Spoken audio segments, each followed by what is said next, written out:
చందు సాగర్ వాళ్ళైతే ఎలా మాట్లాడుకుంటూ ఉంటారు. చందు అయితే సాగర్తో ఇలా అంటూ ఉంటాడు, ఏంట్రా నువ్వు చేసిన పని, నువ్వు నీ భార్యతో కలిసి సరదాగా బయటికి వెళ్ళుండొచ్చు, కానీ ఇలా నువ్వు నాన్నగారికి ఏమాత్రం చెప్పకుండా ఫోన్ స్విచ్ ఆఫ్ కూడా చేసుకొని నువ్వు నీ భార్యతో అలా సరదాగా గడుపుతున్నావేంటి, అసలు నువ్వు చేసింది చాలా పెద్ద తప్పు.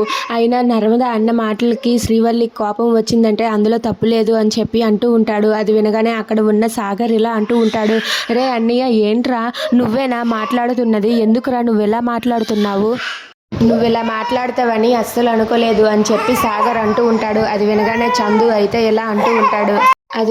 అక్కడ ఉన్న చందు అయితే ఇలా అంటూ ఉంటాడు, ఏంటి నేను కరెక్ట్గానే మాట్లాడుతున్నాను, నువ్వు నీ భార్యతో కలిసి సరదాగా వెళ్తే నువ్వు ఫ్యామిలీనే మర్చిపోతావా, ఫోన్ స్విచ్ ఆఫ్ కూడా చేసుకుంటావా అని చెప్పి చందు అంటాడు. అది వినగానే సాగర్ ఒక్కసారిగా షాక్ అయిపోతాడు. ఇదంతా విని వేదవతి కూడా చాలా బాధపడుతూ ఉంటుంది.